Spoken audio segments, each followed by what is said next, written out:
¿Qué tal, amigas y amigos de Entre Tejas? Bienvenidos a este nuevo programa en que vamos a tener oportunidad de conversar con la doctora Edith Kaufer Michel, quien es especialista en temas hídricos, fue nuestra invitada anteriormente en Entre Tejas TV y ahora surgió el interés por algo que les voy a platicar enseguida. La doctora Edith Kaufer Michel lo es en Ciencias Políticas por la Universidad de Aix-Marseille, Francia. Es profesora investigadora en el Centro de Investigaciones y Estudios Superiores en Antropología Social, el CIESAS, con sede en San Cristóbal. Sus líneas de interés son cuencas transfronterizas en Centroamérica, el sur de México, política climática, género y agua, hidropolítica, territorio y fronteras. Doctora, qué gusto saludarla de nuevo y que esté visitándonos en Entre Tejas TV. ¿Qué tal? Doctora, pues déjeme Bueno, compartirle a nuestra audiencia el motivo por el cual estamos aprovechando su presencia en esta ocasión. Fíjense, amigos de Entre Tejas, que el día 9 de enero de este año tuve oportunidad de leer en el suplemento Hojarasca de La Jornada un artículo de la doctora Kaufer que se llamó "Volverá a llover en Chiapas y Tabasco". Me llamó mucho la atención, por supuesto lo leí, me di cuenta de lo interesante que es el tema y por eso busqué a la doctora para invitarla al programa. Les voy a leer únicamente el primer párrafo de ese artículo que dice: como estudiosa de las temáticas hídricas, he presenciado angustias y sueños anegados durante los más de 20 años que he visto llover sobre Chiapas y Tabasco. Ustedes recordarán que recientemente, semanas atrás, se presentó un gran problema de este tipo en Tabasco y escuchamos inclusive la explicación por parte del presidente de México en el sentido de que la Comisión Federal de Electricidad tomó la decisión de desviar pues el agua que podía inundar a Villahermosa hacia otra parte, creo que a la Chontalpa. Por eso me pareció sumamente interesante escuchar a un especialista en temas hídricos como lo es la doctora Kaufer en esta ocasión. Doctora, ahora sí, perdón por una introducción tan larga, pero bueno, había necesidad de explicarla. ¿Cómo está? y bueno, muchas gracias nuevamente por la invitación y por el interés en querer, bueno, pues compartir un poco acerca de ese tema de las inundaciones en Chiapas y en Tabasco. Efectivamente, pues a lo largo del texto pude yo darme cuenta de pues la gran cantidad de cosas que hay que tomar en cuenta en este tema. No es únicamente las inundaciones y la cantidad de lluvia, ¿verdad?, que hay, de escurrimientos de esa intensidad pluvial que se da en el Grijalva, en el Usumacinta. Y por eso precisamente quería que nos explicara, por favor, qué hace una especialista como usted para conocer a fondo este tema, es decir, cómo se hacen los estudios, los porcentajes de lluvia que se da y cómo afecta en inundaciones a las riberas. Y al final, pues vamos a hablar un poco de las propuestas que puedan resolver este tema que hay que atender desde ya y no dejarlo pasar, que eso me parece lo más importante. Bueno, en primer lugar, creo que, bueno, el dato importante es que en la región y en las cuencas que atraviesan los estados de Chiapas y Tabasco, compartimos cuencas en ambos estados y también con Guatemala, que es otro elemento importante, ¿no? La cuenca del río Grijalva es transfronteriza, Chiapas-Tabasco, pero también con Guatemala y en cuenca del río Usumacinta, que es también transfronteriza con, bueno, dentro de México, porque se comparte con el estado de Tabasco, de Campeche también una pequeña porción. La mayor parte se encuentra en Guatemala, bueno, en una parte importante en Chiapas, y una porción muy pequeña también en el país de Belice. Entonces, pues sí estamos hablando de una condición que no solamente atañe a Chiapas,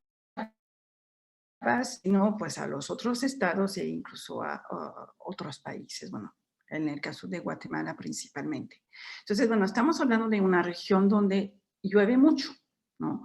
Si tomamos como punto de referencia que en promedio a nivel nacional en México llueve como 750 milímetros, son datos oficiales de la Comisión Nacional del Agua, ¿no? Pues podemos encontrar que en algunas partes de la región puede llover el doble, 1500, pero puede no llover el triple, 4 veces, puede llegar hasta llover hasta 5000 milímetros al año en algunos lugares muy particulares, ¿no? Hay una parte justamente en la cuenca del río Grijalva, justo en la frontera entre Chiapas y Tabasco, donde puede llover esta cantidad. Pues, ¿qué pasa con el agua? Pues el agua tiende a infiltrarse cuando hay suficiente vegetación y también, bueno, fluye hacia las principales corrientes, ¿no? Y entonces, bueno, pues en un río chiquito se va a un río más grande y, en fin, a la corriente principal y termina, bueno, en el caso, por ejemplo, de la cuenca del río Grijalva o del Usumacinta, pues termina en el Golfo de México, ¿no? Y además, en este caso, los dos grandes ríos, que son los más caudalosos de México, se encuentran más o menos 30 kilómetros antes de desembocar en el Golfo de México, ¿no? Entonces estamos hablando realmente de una situación donde tenemos una pluviometría importante, ¿no? Que como una situación, digamos, pues natural, ¿no? Sin embargo, esta situación pues está siendo teniendo una serie de impactos que tienen que ver con el proceso de deterioro ambiental, en particular el proceso de deforestación, ¿no? Si pensamos que cuando llueve, las zonas forestadas pueden jugar un papel de esponja, pues si quitamos la vegetación, pues este papel ya no se puede seguir haciendo, ¿no? Y entonces, bueno, pues los ríos tienden a tener pues más agua, el agua se va más rápidamente hacia las partes bajas. ¿Y qué pasa en las partes bajas cuando ya no hay posibilidad de absorber esta agua? Pues el agua sube y entonces esto provoca inundaciones, ¿no? Entonces, bueno, eso es un primer elemento, digamos, que tiene que ver con la climatología y también la topografía, ¿no? Entonces, bueno, en esta región hay ciertos lugares que son planicies de inundación, ¿no? Entonces, ¿qué es una planicie de inundación? Pues es un lugar que tiende a inundarse, ¿no? Y parte del estado de Tabasco pues, tiene esta condición, ¿no? Entonces, es bastante lógico que viviendo en una planicie de inundación, pues nos encontramos entre la posibilidad de inundarnos de forma frecuente, ¿no? Dependiendo en dónde estamos viviendo. En el estado de Tabasco hay toda una historia donde la población pues está acostumbrada a hacer frente a las inundaciones, ¿no? A las crecidas, en fin, lo pueden llamar de forma local. Entonces, ese es un primer punto, ¿no? De pluviometría, de condiciones topográficas, de condiciones ambientales que están siendo impactado por el deterioro ambiental de las cuencas que tenemos en toda nuestra región.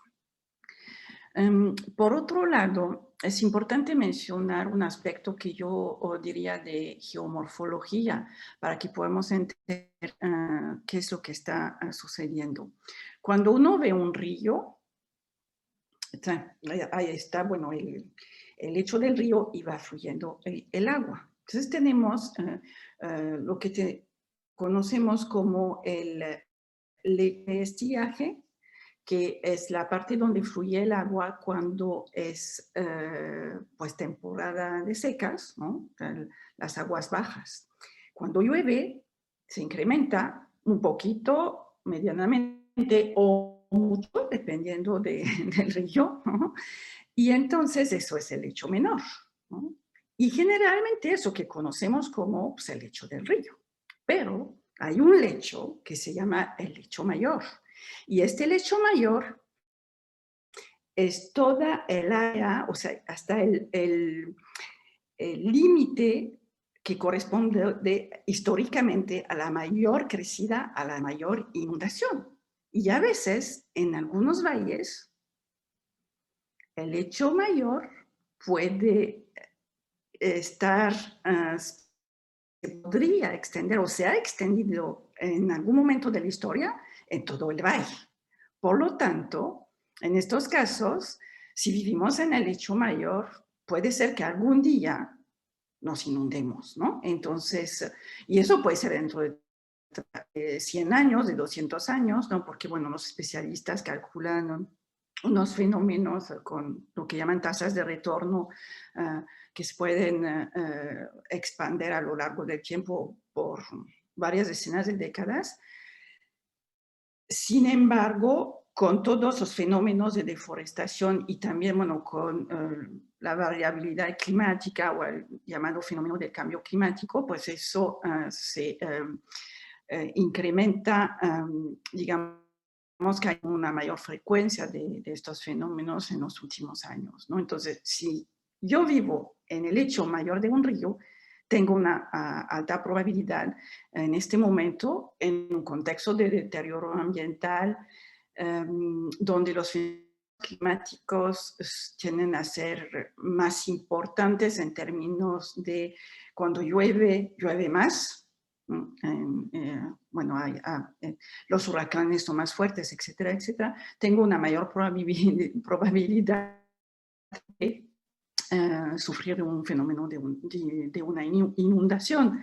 Entonces, el punto es que en muchos de los casos desconocemos que vivimos en el lecho mayor de un río, ¿no? Y cuando en una planicie se cruzan varios ríos, pues uno puede imaginar que probablemente estará viviendo en el lecho mayor de alguno de estos ríos, ¿no? Entonces, bueno, hay una situación que va más allá de la naturaleza, que tiene que ver con los asentamientos humanos que se han instalado históricamente, y eso sucede en todos los países del mundo. Las ciudades se han instalado a la orilla de los ríos, ¿no? Entonces, bueno, situación que hace que cuando no hay una política de planeación adecuada, pues estemos sujetos a los fenómenos de inundaciones. Ahora, ¿qué ha sucedido en México? ¿Cuáles han sido las respuestas que se han dado a los fenómenos de inundaciones? Básicamente, las respuestas que se han adoptado han sido construir obras, lo que yo llamo el enfoque ingenieril, obras ingenieriles o obras hidráulicas destinadas a tapar, contener, subir, encauzar el agua para intentar proteger a la población. Es un enfoque que en algunos casos ha funcionado durante determinado tiempo, pero que a la larga, con la suma de todos los fenómenos que he mencionado y sobre todo ante situaciones de falta de planeación urbana, de explosión demográfica, pues nos encontramos ante esta, digamos, dificultad para poder pues controlar de forma eficaz y duradera el fenómeno de inundaciones a pesar de la existencia de estas obras de contención, de protección, etcétera, etcétera. Y bueno, pues obviamente el estado en particular lo encontramos en diferentes puntos de las cuencas de los ríos Grijalva y Usumacinta, a escala también muy local, ¿no? Se han construido estas obras para poder evitar el fenómeno, sin embargo no quita, no lo resuelve totalmente, ¿no? E incluso en algunos casos quitamos el agua de un lado y la mandamos del otro lado. Entonces, estas partes no están siendo inundadas, pero otras sí están, digamos, bueno, son sujetas a fenómenos muy fuertes de inundaciones.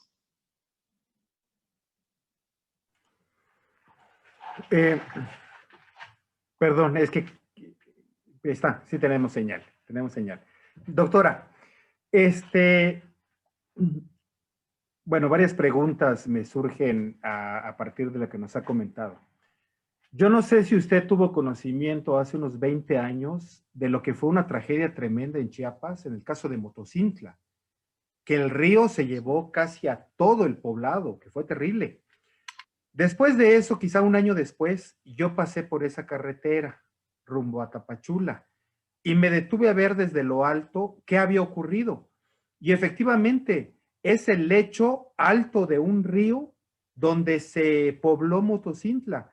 Obviamente habían pasado ya los 200 o 300 años que usted comenta, o los 150 años, y no había vuelto a ocurrir y no había documentación histórica de que había ocurrido con menor población y que no había quedado documentado tal vez pues un siglo antes. Pero sí fue terrible y es donde yo comprendí pues lo peligroso que es no tener en cuenta la planeación de los poblados y lo que vimos que acaba de ocurrir en Tabasco. Y bueno, a mí me tocó también vivir esa inundación, recuerdo muy bien en Tuxtla Gutiérrez, creo que fue en el 2003, y ver el río Sabinal con la fuerza que pasó, que se desbordó y que hizo como chicharrón las cortinas de acero de los locales comerciales que están a la vera del río. Era impresionante ver eso, o sea, la fuerza del agua que es tremenda. Digo, hemos visto que se llevan vacas o se llevan poblados, ¿no? Pero, entonces, ¿qué ocurre? Usted nos acaba de explicar el tema del aspecto ingenieril, que no es suficiente. ¿Qué hace falta en cuanto a políticas públicas para ir intentando resolver esto? Porque al final de cuentas, el 98, el 99% de los ciudadanos, pues no conocemos el riesgo que hay, todos estos procesos históricos, todas estas inundaciones que puede haber y cuáles son sus causas y en qué puede desembocar, ¿verdad? Entonces, ¿qué ocurre con las políticas públicas? ¿Qué tendría que hacerse, sobre todo para informar a la población que estamos en lugares expuestos a lugares de peligro? Entonces, yo le preguntaba qué es lo que todavía no está bien con las políticas públicas, qué medidas no se han tomado y debería hacerse, de acuerdo con la experiencia internacional y el avance de la tecnología, para que los ciudadanos que estamos en la ignorancia y no conocemos todo esto, pues estemos protegidos, ¿no? Bueno, yo creo que tenemos que ayudar a promover una visión integral, ¿no? No solamente las obras hidráulicas pueden servir un determinado momento, una situación local. En algún momento tienen utilidad, pero es importante mirar la problemática de manera muchísimo más integral. A veces puede ser, bueno, dependiendo si estamos en una zona rural, una zona urbana, en fin, eso puede tener diferentes condiciones. Es importante tomar en cuenta que la respuesta a las inundaciones no puede ser monolítica y no puede consistir únicamente en la construcción de obras. Lo que hay que hacer es acompañar esta construcción de obras, esta respuesta hidráulica ingenieril de una serie de sistemas de alerta, una serie de sistemas de educación hacia la población que está viviendo en el lecho mayor de un río, lo tiene que saber.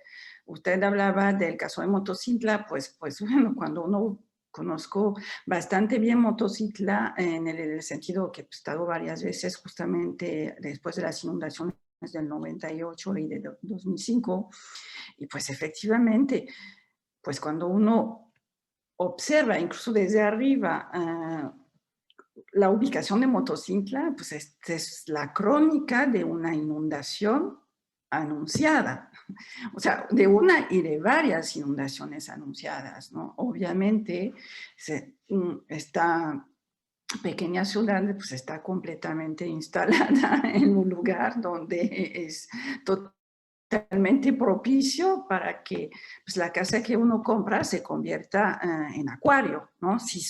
Si todavía alcanza a quedarse, ¿no? Porque el punto es que no solamente sube las aguas dentro de la casa, en estos casos, sobre todo cuando no es planicie, el río se lleva todo, ¿no? Entonces, y bueno, ahí tenemos pues lo correspondientes en pérdidas, no solamente de bienes, sino también de vidas humanas, ¿no? Entonces, y además, por la pendiente y toda esta topografía accidentada, se suman los derrumbes, ¿no? Entonces, aquí tenemos como una serie de, una problemática sumamente compleja. Entonces, obras de protección, información de la población, educación de la población, sistemas de alerta. En algún momento, hace varios años, después de estas inundaciones de Chiapas, ha habido un trabajo conjunto que se ha llevado a cabo en este sentido, pero también tenemos que ampliar la mirada, no solamente considerar el problema en un punto específico, sino incorporar la dimensión de cuenca, porque el agua viene de arriba, ¿no? Todos esos escurrimientos vienen de arriba y van hacia abajo, y entonces aquí hay una serie de dinámicas que permiten, que explican ese tipo de situación. Si podemos tener todas esas obras de protección, toda la educación de la población, pero si la parte de arriba está completamente deforestada, es muy probable que no vayamos a tener mucho éxito en una política, porque no va a considerar justamente esta dimensión de cuenca, que es fundamental en estas dinámicas de inundaciones, sobre todo, bueno, en la región donde tenemos relieves montañosos, en fin, diferencias importantes entre la altura sobre el nivel del mar, ¿no? Entonces ese es un punto muy importante. Pero por el otro lado, en las zonas urbanas, pues ello tiene que ir acompañado de políticas de planeación urbana, de políticas de construcción de vivienda que sean adecuadas a las condiciones de bueno, las condiciones locales del medio. Yo observaba después de la inundación de 2007 en Villahermosa áreas donde yo decía, pero están construyendo acuarios, ¿no? Porque pues, estaban haciendo casitas, bueno, y casotas también, porque no solamente eran áreas con vivienda social, sino también había áreas residenciales donde un tiempo antes había 1,5 metros de agua en la última inundación. Entonces uno dice, no están construyendo casas, están construyendo futuros acuarios, ¿no? Porque se van a inundar. Entonces, bueno, obviamente eso tiene una complejidad mayor, tiene que ver con las políticas de planeación urbana, tiene que ver con las políticas de vivienda, tiene que ver con, obviamente, el desarrollo económico de ciertas ciudades, de ciertas regiones, y eso tiene que ver también con propia rectoría de los gobiernos, ¿no? Entonces, y obviamente es importante mencionar que pues muchas de las veces las autorizaciones o los permisos para construcción de fraccionamientos, etcétera, etcétera, están sujetos a ciertos intereses económicos y políticos que hacen difícil que sean compatibles con una visión de cuenca, una visión de planeación urbana, etcétera, etcétera. Claro. Estaba pensando ahorita en las alarmas que mencionaba, doctora, y ocurre el caso de que, por ejemplo, el río Grijalva de Usumacinta, que sabemos viene de la frontera con Guatemala y un poquito más allá, de que existan o existen casetas de control, así como tipo meteorológicas, para poder avisar y ver alguien que está observando allí, pues ya está subiendo el nivel de tal suerte que en 3 días esto va a ser una avalancha terrible 60 kilómetros adelante o 100 kilómetros adelante. ¿Existe esa infraestructura en nuestro estado o no es necesario, se mide y se advierte de otra manera? Y bueno, y que nos hable también de ejemplos en otros países, ¿no? ¿Cómo se controla Los eso? sistemas de alerta, temprana, en algún momento, justamente después de la inundación, de las inundaciones asociadas al o fenómeno, un huracán Stan en el 2005, se instalaron en cierto número de municipios, hubo una serie de financiamientos, en fin, a nivel local, ¿no? De avisar a la población de un poblado, de un ejido, o de, pues en este caso, la ciudad de Motocintla, que debido a las condiciones meteorológicas podía suceder algo con la inundación, podía bueno, obviamente el traslado de la población a los albergues, etcétera, etcétera, ¿no? Entonces, bueno, ha habido una serie de programas que han sido desarrollados, financiados. Entiendo que en los últimos años, por lo que algunos colegas que son más especialistas que yo en el tema de la gestión de riesgo, ha habido un poco de falta de atención en este aspecto. Sin embargo, uno de los casos paradigmáticos en el tema es justamente el sistema de alerta que se generó en el mes de noviembre hacia los habitantes del estado de Tabasco, avisándoles que las aguas iban a subir y en pocas horas iba a empezar la inundación, ¿no? Entonces, bueno, eso es un ejemplo de pues, un sistema de alerta, de decir, bueno, pues esta situación se está dando, vamos a desfogar la presa de Peñitas y ustedes tienen que resguardarse y bueno, en fin, es que es el tipo de sistema de alertas que tenemos en este momento presentes en la región. Ahora, en otros países, pues depende mucho de las cuencas, depende mucho de las situaciones. Por ejemplo, les podría mencionar que en el mes de septiembre, en algunas cuencas del sur de Francia, hubo un fenómeno de inundaciones absolutamente extraordinario. Estamos hablando de cuencas que se ubican en las montañas, entonces con, bueno, muchas en la parte del sur de los Alpes, en la frontera entre Francia e Italia, y realmente las aguas subieron, pero bueno, de manera completamente descontrolada. Estamos hablando de pequeños ríos y se llevaron un número importante pues de casas, bueno, fue absolutamente sorprendente, ¿no? incluso, bueno, pues lo que la prensa narra con respecto a eso, incluso se llevaron panteones enteros y encontraron las cajas decenas de kilómetros más abajo, ¿no? Porque pues se llevaron todo, la tierra, todo las casas, en fin, ¿no? Eso fue como un dato muy impresionante para las personas, encontrar cuenca abajo un montón de ataúdes, ¿no?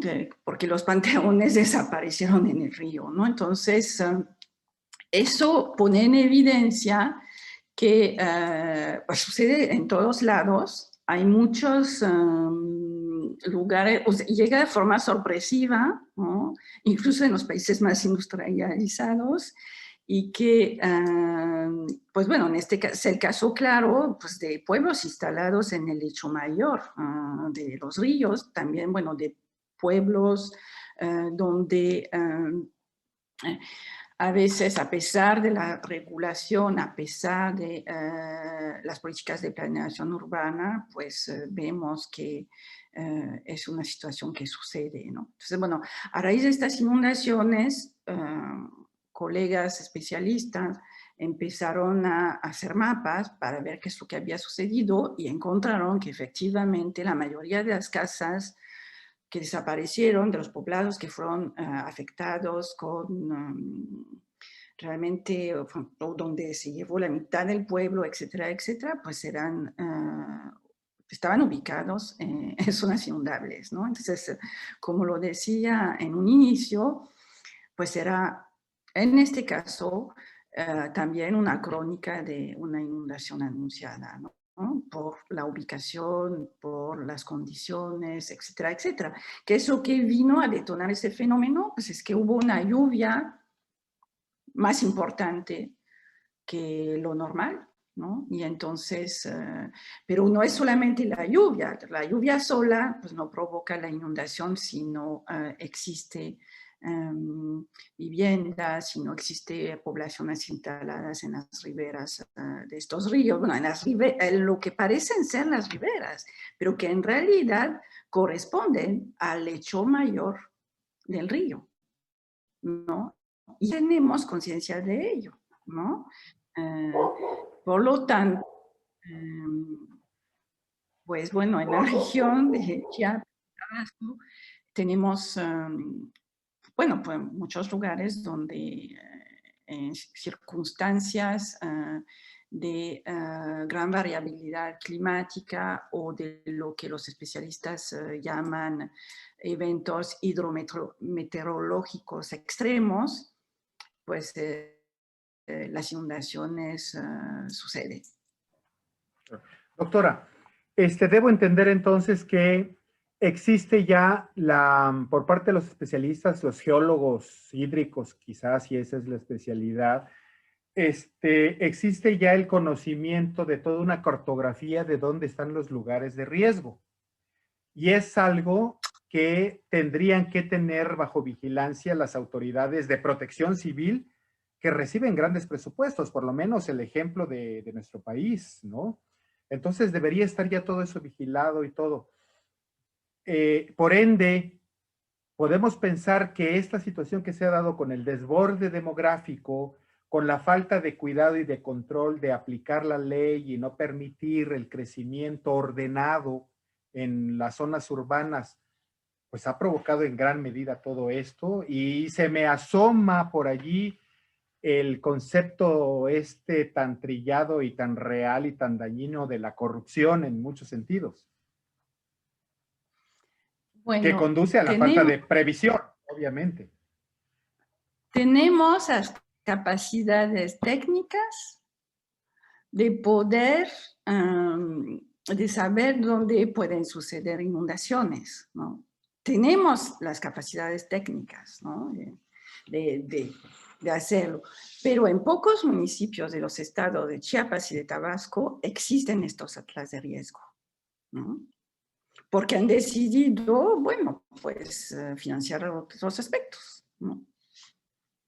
Claro. No recuerdo el número en este momento, Pero sé que, porque lo hemos buscado en un proyecto y nos hemos encontrado con que pues, la mayoría de los, en el caso de Chiapas, la gran mayoría de los municipios no tienen ¿no? Porque no han puesto a disposición de los especialistas el financiamiento para poder generarlos, ¿no? Entonces, eso es el punto, ¿no? Entonces, bueno, luego en materia de políticas públicas, pues se toman ciertas decisiones, se da preferencia a veces a determinadas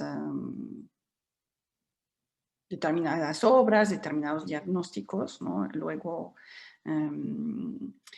pues bueno, se escapa No, y no a solo, a la investigación. claro, claro. Pero Sí, sí, pero la escucho, perdón. tenemos la capacidad técnica, o sea, Ok, los especialistas en gestión de riesgo pueden determinar a escala de una microcuenca, pues, pues hacia dónde van a subir las aguas. Hay simulaciones, ¿no? Hay simulaciones que se hacen en los sistemas de información geográfica, tomando en cuenta una serie de parámetros, no solamente cuánto llueve, sino, bueno, una serie de elementos que permiten saber efectivamente cuáles son las zonas inundables, ¿no? Y regreso al punto, si yo vivo en una planicie inundable, es altamente probable que en algún momento tenga que enfrentarme a una inundación, ¿no? Y si he comprado una casa en un terreno, en una planicie inundable, pues la situación no tiene mucha... o sea, me voy a tener que enfrentar a ello, a pesar de que hayan hecho un bordo, de que hayan hecho una obra de protección, etcétera, etcétera, ¿no? Sobre todo en las condiciones actuales, donde los fenómenos meteorológicos suelen ser más intensos, ¿no? O sea, es que más fuertes en menos tiempo, ¿no? Eso también es como la situación que hace rato mencionaba en el caso del sur de Francia y de esta cuenca compartida con Italia, pues fue realmente un fenómeno, bueno, extraordinario en su intensidad y en su duración, ¿no? Pero bueno, pues efectivamente tiene que ver con la ubicación también de los poblados y en las casas en estas cuencas y todo el nivel, ¿no? Que hace que en este caso las aguas llegan muy rápidamente, también se van muy rápidamente, pero se llevan todo lo que se encuentran en el camino, que finalmente pues estamos en el lecho del río.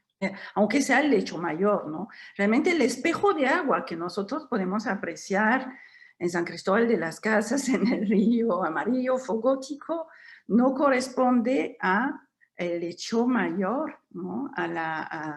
Hacia dónde se podría extender, ¿no? El máximo del río en un valle o en parte de una cuenca, ¿no? Y entonces un indicador que podemos tener es pues la vegetación, ¿no? O el hecho que sabemos, ¿no?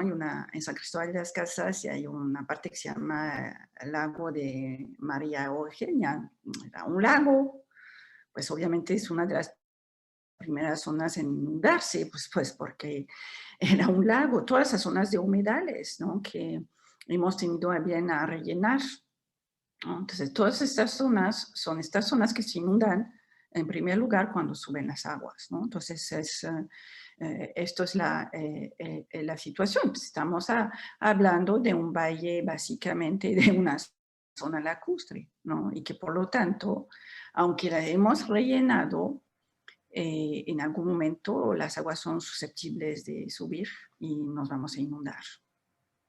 claro, yo creo que no hay que perder de vista eso. Yo estaba recordando justamente con lo que ocurrió ahora en San Cristóbal. Una de las biógrafas del doctor Belisario Domínguez menciona justamente la doctora Josefina MacGregor, que Belisario Domínguez se fue a estudiar el bachillerato a San Cristóbal, pero por las inundaciones que hubo del río Amarillo, tuvo que regresarse a Comitán y luego irse a estudiar a París. Pero ya está registrada esta situación de las grandes inundaciones, ¿no? Pero bueno, doctora, déjeme regresar un poquito al tema de los mapas de riesgo. mi percepción desde el lado, no del especialista como ustedes, sino desde el lado de la población es la siguiente. Hay pocos mapas de riesgo en el estado. Yo tenía conocimiento porque he conocido gente que trabaja en planeación y en Impladem, aquí en Comitán y estas cosas, ¿no? Pero son pocos los mapas de riesgo que hay en el estado, que supuestamente cuestan mucho y no hay presupuesto para realizarlos o actualizarlos, sobre todo. De esos pocos de ellos se permiten para que tengan conocimiento los especialistas para su estudio y su diagnóstico y su dictaminación. Y tercero, ya una gota de todos ellos llegan al conocimiento de la población. Entonces sí estamos en una situación de riesgo muy grave por la falta de difusión de estos elementos para poder prever, ¿no? Pero bueno, estoy editorializando un poco. Doctora, dígame algo. A mí me sorprende mucho esto de que hace 10 años uno decía, las guerras van a ser por agua. Chiapas es muy rico por el asunto del agua. Y a la vuelta de una década, resulta que el agua continúa en estas situaciones que usted dice, quizá por los cambios climáticos y la deforestación, obviamente. Una cosa produce la otra, por supuesto. En que son espacios muy reducidos, en que hay lluvia constante y fuerte, pero terrible, ¿no? Ha cambiado todos los esquemas meteorológicos del mundo. ¿Qué ha pasado? ¿Dónde estuvo la equivocación con respecto? Aquí va a haber escasez de agua y ahora parece que nos alarma un poco esta situación de exceso. Bueno, hay una fuerte contradicción porque cuando uno tiene el agua hasta el cuello, ¿qué es lo que le falta a uno? Agua potable, o sea, para consumo, ¿no? Entonces, justamente, ¿no? Eso no es porque hay mucha agua y una abundancia de agua, porque estamos en la inundación, que vamos a tener agua apta para el consumo humano, ¿no? Y justamente el problema es que cuando hay inundaciones, una de las primeras ayudas que se pide es agua embotellada, porque además no solamente, bueno, estamos con el agua hasta el cuello, o bueno, arriba, ¿no? Estamos sobre el techo de la casa, sino todos los sistemas de agua entubada pues están siendo afectados porque se pueden mezclar aguas sucias, aguas negras con el agua para el consumo, etcétera, etcétera, y eso se vuelve pues una complejidad, y el agua que habitualmente es apta para consumo se está volviendo no apta en el momento de la inundación, pueden proliferar enfermedades, etcétera, etcétera, ¿no? Entonces, sobre todo en las planicies, donde puede permanecer el agua durante días o incluso semanas, ¿no? Entonces, no es porque estamos en la inundación que esta abundancia de agua finalmente nos provee como agua para el consumo humano, ¿no? Creo que la problemática es... no la debemos de mezclar. Ahora, cuando se decía, para regresar al principio, que las guerras iban a ser por el agua, se hacía referencia básicamente en conflictividad entre países, ¿no? Y en particular es un enfoque periodístico, diría, porque no hay un solo investigador serio que haya trabajado el tema a nivel internacional, ¿no?, que sostenga esa tesis, ¿no? Es una tesis política, periodística, ¿no? Y no tenemos un solo ejemplo de país que haya tenido una guerra por el único motivo del agua. Incluso hemos tenido países a nivel internacional en guerra por otros motivos que han colaborado en torno al agua, ¿no? Entonces, y la estadística pone en evidencia que a lo largo del siglo XX ha habido más cooperación en torno a las aguas transfronterizas que conflictos, ¿no? Porque aunque somos enemigos, cuando tenemos, bueno, cuando tenemos escasez, etcétera, de agua, tendemos a intentar cooperar porque es a favor de ambos bandos, ¿no? Entonces, bueno, eso me parece importante aclarar. Y efectivamente esa idea de las guerras por el agua ha sido asociado a la conflictividad en particular del Medio Oriente, ¿no? Y en específico en el conflicto entre Israel y Palestina, ¿no? Entre los cuales efectivamente el tema del agua es uno de los elementos del conflicto, pero donde vamos a encontrar otros por lo menos 6 elementos políticos, culturales, históricos que desencadenan ese conflicto entre ambas naciones, ¿no? Entonces, bueno, el punto es que, bueno, finalmente sí, pues obviamente es una idea que se ha repetido, lo que me parece importante mencionar es que efectivamente tiene su utilidad, ¿no? Porque pone en evidencia a nivel político y en el plano internacional, pone en evidencia que el tema del agua es fundamental para la vida, ¿no? Y que si no tenemos agua no podemos vivir y que entonces, por lo tanto, los gobiernos tienen digamos, deben de proveer a sus poblaciones, ¿no? Y entonces, bueno, y hoy en día, pues eso que se llama el derecho humano al agua y al saneamiento, eso que se puede llamar en otros términos la seguridad hídrica, en fin, una serie de conceptos que han surgido en los últimos 20 años que tienen que ver con esa idea que un Estado debe de poder, debe dar agua a su población y en particular a la población que generalmente es la población más pobre, que no tiene acceso a ella para el consumo humano, ¿no? Entonces, y que es todo ese concepto que ya fue incorporado en la Constitución Política de los Estados Unidos Mexicanos, del derecho humano al agua y al saneamiento, ¿no? Entonces, finalmente, el paradigma de las guerras por el agua, pues como lo dije, era un paradigma político, periodístico, pero finalmente ayudó a poner en evidencia la importancia de la dotación de agua, bueno, para el consumo humano a las poblaciones, y esa idea se ha ido transformando a lo largo de las últimas décadas para finalmente dar nacimiento a este concepto de derecho humano al agua y al saneamiento, que es algo pues muy positivo, ¿no? Hoy en día, no solamente en Chiapas, en México, sino a nivel internacional. Claro.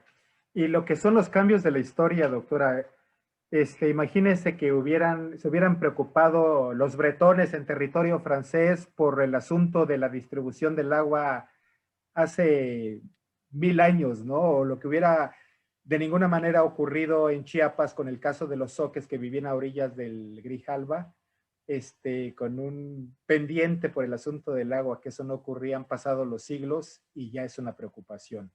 Así como ocurre, y déjeme hacer esta reflexión y cerrar con esto con usted, han aparecido por ahí algunos textos y que ha habido libros que han advertido del problema de una epidemia que se ha convertido en una pandemia que estamos padeciendo. Me imagino que este programa, cuando lo vean dentro de 20 años, pues van a poder hacer sus juicios de valor, ¿no? Pero hemos visto que hay textos que hablan desde hace 10 años, supuestamente, reportes médicos de que había la inminencia y el peligro de una epidemia, que al parecer es una de las que estamos padeciendo, ¿no? ¿Por qué digo esto? Porque justamente fue algo de lo que a mí me llamó mucho la atención de su artículo, porque usted al cerrar el artículo que publicó La Jornada en su suplemento Jarasca el pasado 9 de enero, usted dice, estoy plenamente segura de un hecho. Volverá a llover sobre Chiapas y Tabasco. Mañana, el próximo año, en 5 o 10 años. Entonces, ¿No llegó la hora de pensar en soluciones más integrales que contemplen las dinámicas sociales articuladas en una política del agua fundamentada en consideraciones ambientales y en las realidades humanas de los territorios vividos? Volverá a llover sobre Chiapas y Tabasco y para ello debemos construir conjuntamente y desde ahora una respuesta social y política integral a las distintas problemáticas locales de las inundaciones de la cuenca del Grijalva, sin olvidar a las cuencas vecinas como el Usumacinta. La advertencia está hecha. Ojalá que tengamos entre todos una respuesta adecuada, que no tengamos que decir, nos lo dijeron hace 20 años, o hace 10 años, o hace 30 años, ¿no? Creo que para eso sirve la academia justamente, para advertir a la sociedad qué temas hay que tratar y atender. Y, y quisiera añadir que no es solamente algo que le atañe al gobierno, sino también a la sociedad en su conjunto. Y no solamente al gobierno federal, ¿no?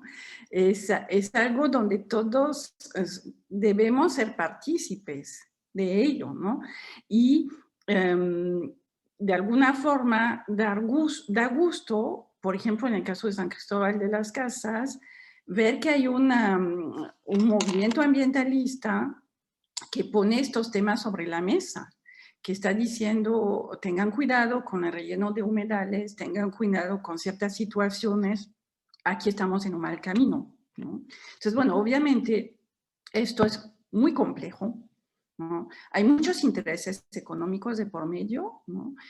Pero no solamente económicos, ¿no? También lo que estamos hablando, y aquí lo que quisiera destacar es que estamos hablando del tema del agua no como un tema solamente de pluviometría, de meteorología, de hidrología, sino como un tema profundamente político. Entonces, la esencia del agua también es política. Claro, por supuesto. Por eso usted es especialista en politología, por eso la buscamos. Doctora, pues muchísimas gracias nuevamente por habernos obsequiado su tiempo y sus conocimientos. Que esté muy bien, cuídese mucho y bueno, estaremos al tanto de por dónde anda en sus trabajos de investigación y los resultados que nos pueda compartir. Muchas gracias a usted, gracias por la invitación, también gracias al auditorio y bueno, pues esperemos seguir compartiendo y pues deseo que todos estén bien también. Gracias. Gracias, doctora. Y gracias a ustedes que nos acompañaron en este programa de Entre Tejas TV. Nos vemos a la siguiente ocasión en que tengamos oportunidad de estar juntos. Cuídense mucho, que estén bien. Hasta pronto.